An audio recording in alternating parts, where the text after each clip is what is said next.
আপনি নতুন Facebook page খুলেছেন। কিন্তু আপনার ফেসবুক পেজে মনিটাইজেশন ইস্যুস এবং মনিটাইজেশন পলিসি ইস্যু চলে আসছে। আপনি জানেনই না যে আপনার অপরাধটা কী?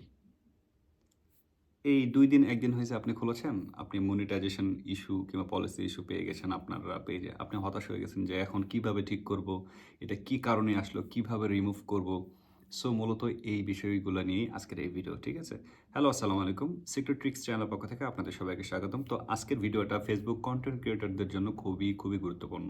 এর কারণটা হচ্ছে অনেকে আছেন যে নতুন কনটেন্ট ক্রিয়েটর ফেসবুক পেজ তৈরি করেছেন, আপনারা ইনকাম করতে চাচ্ছেন। আপনারা ফেসবুক পেজ তৈরি করেছেন ২-১ দিন আগে। বাট হঠাৎ করে আপনি দেখতেছেন যে আপনার ফেসবুকে ভায়োলেশন চলে আসছে। সেটা হচ্ছে যে monetisation violation, monetisation policy issue, monetisation restricted এই টাইপের টপিক। এই টাইপের নোটিফিকেশন আপনার চলে আসে। আপনার পেজ রিকমেন্ড করতেছে না। সো অনেক সমস্যায় আপনি পড়ে গেছেন ১ম ২-১ দিনেই। ঠিক আছে? তো এগুলা কেন আসে, কিভাবে ঠিক করবেন এগুলা নিয়ে মূলত আজকের ভিডিওতে আমি আপনাদের সাথে আলোচনা করব। সো এজন্য যে কাজটি করতে হবে অবশ্যই ফুল ভিডিওটি দেখবেন। আর সবার আগে নতুন ভিডিও পাওয়ার জন্য পাশে থাকা বেল আইকনটিতে ক্লিক করে রাখবেন যাতে করে সবার আগে নতুন ভিডিও আসার সাথে আপনি নোটিফিকেশন পান। এর কারণটা হচ্ছে এই সিক্রেট ট্রিক্স চ্যানেলের মাধ্যমে আমি নতুন করে ফেসবুক পেজ রিলেটেড ভিডিও নিয়মিত বানাইতেছি যাতে করে এই ভিডিওগুলো দেখে অনেকে আপনারা ইনকাম করতে পারেন। ঠিক আছে? সো চলেন মূল ভিডিওতে যাওয়া যাক। সো আমি গত ভিডিওতে দেখিয়েছিলাম যে নতুন একটা পেজ তৈরি করে, যে পেজটার নাম ছিল হচ্ছে হেল্পফুল মাইন্ড।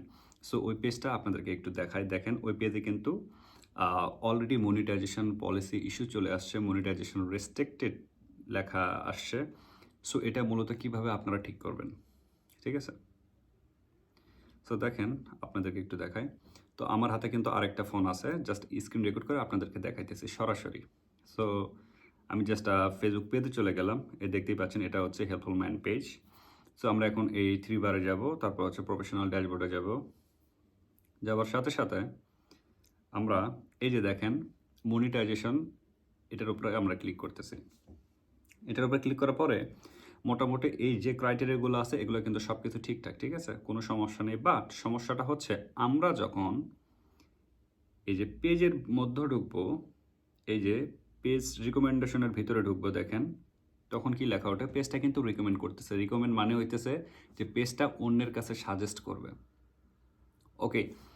যাতে করে আপনি বেশি পরিমাণে ফ্যান ফলোয়ার পান, আপনার পেজটা বেশি মানুষের কাছে পৌঁছায়, বেশি মানুষের কাছে রিচ করে, আপনি বেশি ভিউজ পান, সব কিছুই পান। কিন্তু আমরা যখন এই যে পেজ স্ট্যাটাসে আমরা ক্লিক করব দেখেন, এখানে বলতেছে যে কমিউনিটি স্ট্যান্ডার্ড ভায়োলেশন। তার মানে সামথিং ইজ রং।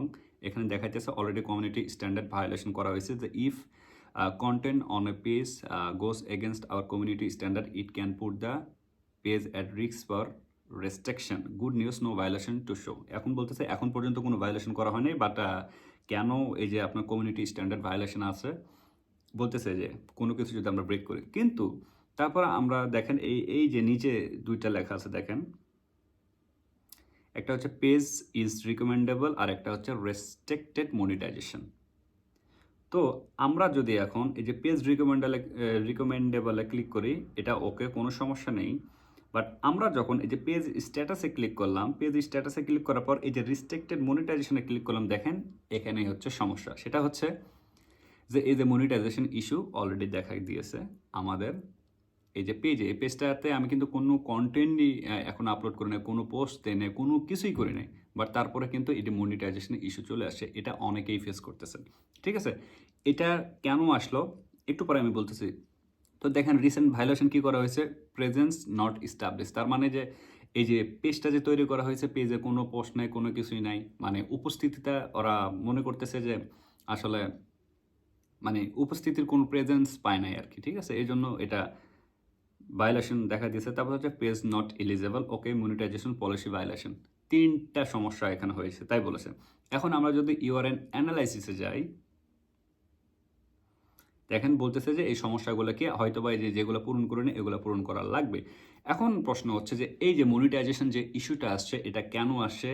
এটা কতদিন পরিমাণে থাকবে? এটা কিভাবে ভালো করবেন? দেখেন, আপনারা যখন নতুন কোনো কাজ করবেন কিংবা কোনো অফিসে যখন জয়েন করবেন, অফিস কিন্তু ১ম দিন থেকে আপনাকে স্যালারি দিবে, বাট আপনার ইনক্রিজমেন্টটা, আপনার যে প্রমোশনটা সেটা কিন্তু আপনার ২-৪ মাস ৫ মাস কিন্তু কাজ করে দেখবে। যখন আপনি ফেসবুকে নতুন কোনো পেজ তৈরি করেন, নতুন কোনো কন্টেন্ট ক্রিয়েটর হিসেবে অ্যাটেন্ড করেন, টাকা ইনকাম করতে চান, তখন কিন্তু ফেসবুক আপনাকে প্রথমে চেক করবে। সো এই জন্য এই মনিটাইজেশন ইস্যু কিংবা পলিসি ইস্যু এগুলো দেওয়া হয় যে, যে ব্যক্তিটা এই ফেসবুক পেজটা তৈরি করছে তাকে প্রথমে চেক করে তারা যে আসলে উনি কীরকম কন্টেন্ট আপলোড করেন, কীরকম স্ট্যাটাস দেন, তার কীরকম বিহেভিয়ার। সো সব কিছু মিলিয়ে যদি সব কিছু ঠিকঠাক থাকে 30 দিন পর এই মনিটাইজেশন ইস্যুস কিন্তু অটোমেটিক্যালি চলে যায়।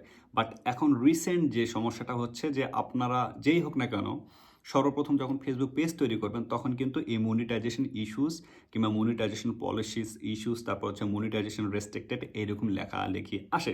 সো আমি বিভিন্ন গ্রুপে বিভিন্ন পেজে এরকম স্ক্রিনশট দিতেছি যে আমি নতুন পেজ তৈরি করেছি, আমার এরকম সমস্যা হয়েছে, আসলে কিভাবে ঠিক করব, কিভাবে সলভ করব, আদৌ কি আমরা এই পেজটাকে গ্রো করতে পারবো কিনা, বড় করতে পারবো কিনা। সো এরকম অনেক ধরনের প্রশ্ন আমি দেখলাম, ঠিক আছে? তো ভাবলাম এই বিষয়গুলো নিয়ে ভিডিও করা উচিত, যেহেতু নতুনভাবে আমি একটা সিরিজ তৈরি করতেছি যে ফেসবুক পেজ থেকে কীভাবে আপনারা আর্ন করতে পারবেন। সো এই জন্য আসলে সকল ধরনের টিপস, ট্রিক্স এবং সলভ রিলেটেড ভিডিও তো আমাকে দেওয়া উচিত, তাই না? সো এই জন্য মূলত ভিডিও দেওয়া।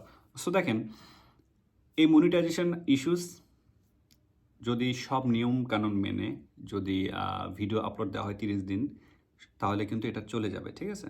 সো এটা আপনিতেই চলে আসে, বাট ফেসবুক লক্ষ্য করবে যে নতুন ক্রিয়েটর যখন আসবে তাদের মতিগতি কীরকম সব কিছু দেখে তারপর 30 দিন পর অটোমেটিক্যালি চলে যাবে। সো দেখেন, এটা তো গেল শুধুমাত্র মনিটাইজেশন ইস্যু, এটা অটোমেটিক্যালি আসে। অনেকের ফেসবুক পেজে কিন্তু এই সমস্যাটাও আসে, সেটা হচ্ছে যে পেজ ইজ নট রিকমেন্ডেবল। আর মানেটা হচ্ছে যে পেজটা অন্যের কাছে সাজেস্ট করবে না অটোমেটিক্যালি। তো এটা কিভাবে পেজ যদি নট রিকমেন্ডেবল থাকে কিভাবে রিকমেন্ডেবলে আসবেন এটাও একটু বলে দিই। সেটা হচ্ছে যে সর্বপ্রথম আসলে ফেসবুক দেখে যে আসলে কীরকম ভিডিওগুলো শেয়ার করে, কীরকম রিলস শেয়ার করে, কীরকম লং ভিডিও কিংবা কীরকম শর্ট ভিডিও, কীরকম পোস্ট কন্টেন্ট ক্রিয়েটার ফেসবুক পেজে আপলোড দেয়, ঠিক আছে? সো যদি কেউ কোনো মিউজিক ব্যবহার না করে, অন্যের কোনো ভিডিও কপি না করে, অরিজিনাল কন্টেন্ট হয় এবং খুব সব কিছুই মনে করেন যে ফেসবুকের রুলস রেগুলেশন মেনে ভিডিও আপলোড দেয়, তাহলে এই ভিডিওগুলো সাধারণত অন্যের কাছে বেশি শেয়ার করে।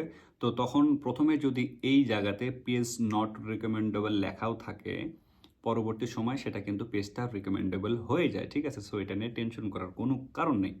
এখন অনেকের প্রশ্ন হচ্ছে যে ভাই আসলে এই সমস্যা থেকে কিভাবে আমরা সলভ পাবো? দেখেন, হয়তোবা আপনারা নতুন পেজ তৈরি করেছেন, এই সমস্যাটা আসছে। আপনি কিন্তু জানেন এই ভিডিওটা দেখার পর অটোমেটিক্যালি চলে যাবে। বাট এটা যাবে হচ্ছে 30 দিনের ভিতরে।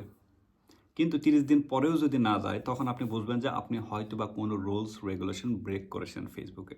সো এটা নিয়ে অলরেডি বিস্তারিত আমি একটা ভিডিওতে আলোচনা করছি, ডেডিকেটেড ভিডিও, প্রায় 25 মিনিটের মতো ভিডিও। ওই ভিডিওটা একটু আপনারা কষ্ট করে দেখে নেবেন, তাহলেই বুঝবেন যে ফেসবুকের 10টা টেকনিক নিয়ে কিংবা হচ্ছে টপিক নিয়ে আমি আলোচনা করেছি যে ওই টপিকগুলা ছাড়া যদি আপনারা কিংবা হচ্ছে ওই রুলস কিংবা রেগুলেশন যদি ফলো করে আপনার ভিডিও মেক করেন, তাহলে আপনার ফেসবুক পেজে কোনো ধরনের সমস্যা কখনোই আসবে না, ঠিক আছে? তারপরে একটু বলি, সেটা হচ্ছে যে আপনার যখন নতুন কন্টেন্ট ক্রিয়েটর হবেন, ওকে? তো এই সময় কখনোই নেভার এভার অন্যের কোনো ভিডিও আপনারা ব্যবহার করবেন না, কোনো কিছু কপি করবেন না। আমরা সবচেয়ে বেশি যে সমস্যাটা করি সেটা হচ্ছে যে আমাদের প্রোফাইল পিকচার এবং হচ্ছে আমাদের যে কাভার ফটো আছে এগুলো হচ্ছে আমরা কপি করি। কপি করি বলতে কি, নিজের আইডিতে যেটা দিয়েছি ওই ছবিটাই আমরা ডাউনলোড দিয়ে আবার কিন্তু ফেসবুক পেজে আমরা ব্যবহার করি। সো এটা কখনোই করা যাবে না, নেভার এভার। এটা কখনোই করবেন না, ঠিক আছে? কারণ ফেসবুকে যখন আপনি প্রথম একটা পোস্ট করবেন কিংবা প্রথম একটা ভিডিও দিবেন কিংবা প্রথম একটা পিকচার আপনি আপলোড দিবেন যে কোনো আইডিতে, ওটার কিন্তু মালিক আপনি নিজে। বাট পরবর্তী সময়ে আপনার যদি ওই ছবি কিংবা ওই ভিডিও হয়ে থাকে, বাট ওগুলো আপনি পরবর্তী সময়ে ডাউনলোড করে অন্য কোথাও ব্যবহার করতে চাচ্ছেন, অন্য কোনো ফেসবুক পেজে, তখন কিন্তু ওটার মালিক আর আপনি না, ঠিক আছে? আশা করি বুঝাইতে পেরেছি। সো কখনোই কোনো কপি করা ইমেজ কিংবা কপি করা কোনো স্ট্যাটাস, কপি করা কোনো মিউজিক কখনোই আপনারা ফেসবুক পেজে ব্যবহার করবেন না। এছাড়া হচ্ছে যে রিলেটেড ভিডিও বানাবেন সেই রিলেটেড ট্যাগ লিখবেন, টাইটেল লিখবেন এবং সবচেয়ে বেশি ভুল আমরা যেটা করি সেটা হচ্ছে রিলস বানানোর সময় ফেসবুক থেকে কিন্তু আমরা মিউজিক নিই কিংবা বাইট থেকে মিউজিক নিই। ফেসবুক থেকে নেই বলতে কি অটোমেটিক্যালি রিলসের একটা কিন্তু অপশন আছে। ওখানে গিয়ে আমরা রিলসটা দিয়ে আমরা নিজ থেকে হিন্দি, ইংলিশ অনেক মিউজিক নিয়ে কিন্তু রিলস ব্যবহার করি। ঠিক আছে? যার কারণে কিন্তু আমাদের কপিরাইট চলে আসে। সো এগুলো কখনোই করবেন তাহলে কিন্তু মনিটাইজেশন পলিসি ইস্যুস আসবে, তারপর হচ্ছে আর্নিং রেস্ট্রিক্টেড আসবে, এগুলো আসবে। ঠিক আছে? সো আপনারা যে কাজ করবেন, আপনারা যদি নতুন কনটেন্ট ক্রিয়েটর হন, আপনারা ফেসবুক যে স্টুডিও আছে, ফেসবুক স্টুডিওর কিন্তু তাদের নিজস্ব মিউজিক আছে, ওই মিউজিকগুলো ব্যবহার করবেন, তাহলে আপনার পেজে কোনো সমস্যা আসবে না। সো এগুলো নিয়ে অলরেডি কিন্তু আমি বিস্তারিত একটা ভিডিওতে আলোচনা করছি। চাইলে ওই ভিডিওটা আপনারা দেখতে পারেন, তাহলে বুঝতে পারবেন।